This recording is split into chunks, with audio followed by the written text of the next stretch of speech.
Rumi Al-Khatami, Miss Univers dari Arab Saudi, dan ini hal yang hemat saya sangat luar biasa. Negara Arab Saudi yang kita tahu dengan kekentalan simbolisasi Islamnya ternyata mengirimkan Miss Univers, dan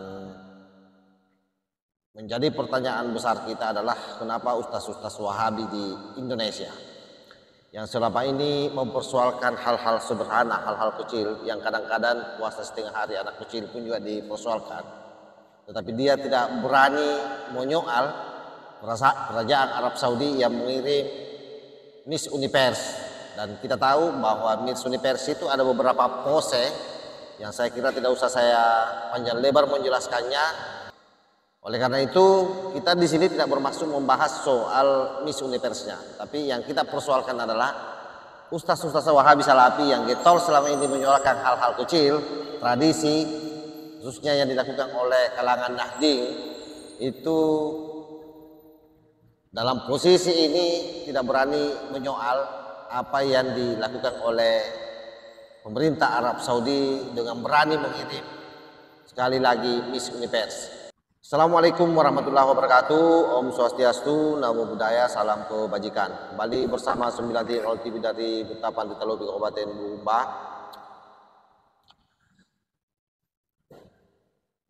Ustaz Wahabi hari ini kehilangan taringnya. Kenapa saya mengatakan demikian? Karena baru-baru ini sudah dirilis bahwa Arab Saudi akan mengirim Miss Universe yang akan dilaksanakan nanti di Meksiko pada tahun ini, yaitu tahun 2024. Menjadi pertanyaan besar bagi kita semua adalah bahwa selama ini para ustaz Wahabi ini sangat getol menyoal hal-hal yang berbau keluar dari simbol-simbol agama Islam sebagaimana yang mereka pahami bahwa simbolitas Islam itu ala Arab Saudi ya. Karena itu dengan adanya rekomendasi dari pemerintah Arab Saudi, dari kerajaan Arab Saudi yang mengizinkan adanya Miss Universe yang mewakili negara Arab Saudi, itu menjadi pertanyaan besar buat kita, kenapa kok ustaz-ustaz Wahabi ini tak satu pun berkomentar, termasuk Ustaz Khalid Basalamah.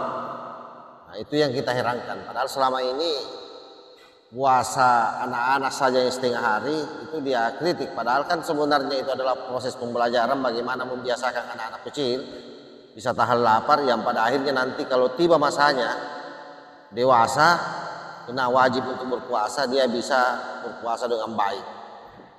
Nah, anehnya ustaz-ustaz Wahabi menyoal soal itu, lagu dia soal, musik dia soal, tapi Miss Universe yang dikirim oleh Arab Saudi dia tidak berani komentar. Ada apa? Yang pertama saya mau garis bawahi kepada sahabat-sahabat bahwa rata-rata ustaz Wahabi itu memang alumni Arab Saudi.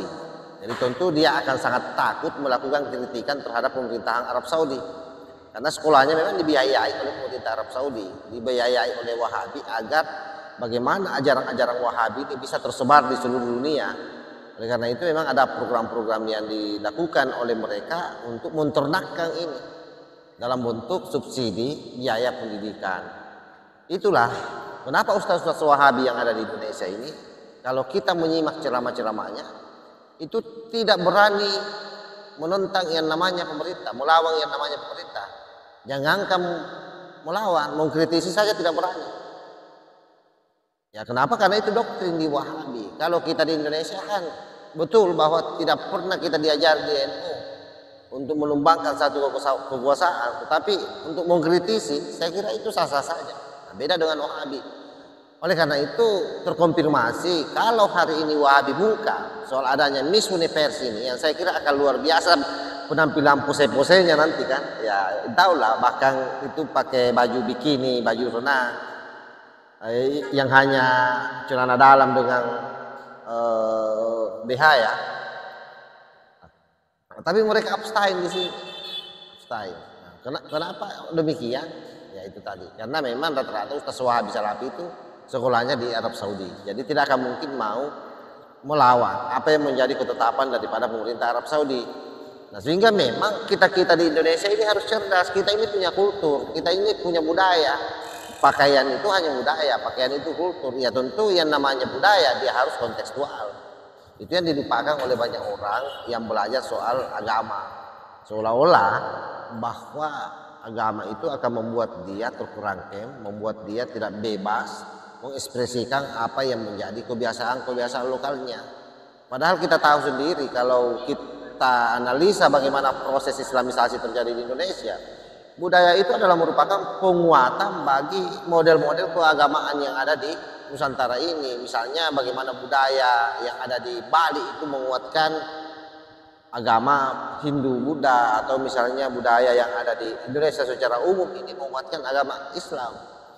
Nah, tetapi bagi Wahabi itu adalah penghalang katanya untuk menguatkan atau mengontalkan keagamaannya, karena yang dimaksud dengan orang yang beragama Islam adalah ketika tampilannya ala Timur Tengah, itu bagi mereka.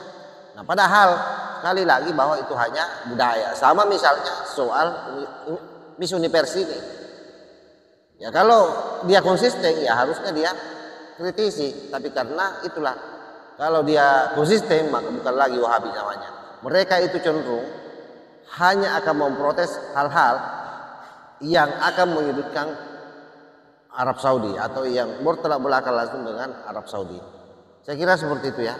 Jadi sudahlah, kita berupaya saja bagaimana berislam yang baik, Islam substansial, Islam rahmatan lil alamin, dan betul-betul Wahabi-Wahabi yang selalu mau menghabisi kultur kita ini kita harus ajar apapun yang terjadi. Karena bagaimanapun juga Indonesia ini bisa berdiri kuat, orang Islam Indonesia ini bisa kokoh, itu ditopang oleh budaya atau nilai-nilai kultural yang ada di tengah-tengah masyarakat. Allahul muwaffiq ila aqwamit thariq. Wassalamualaikum warahmatullahi wabarakatuh.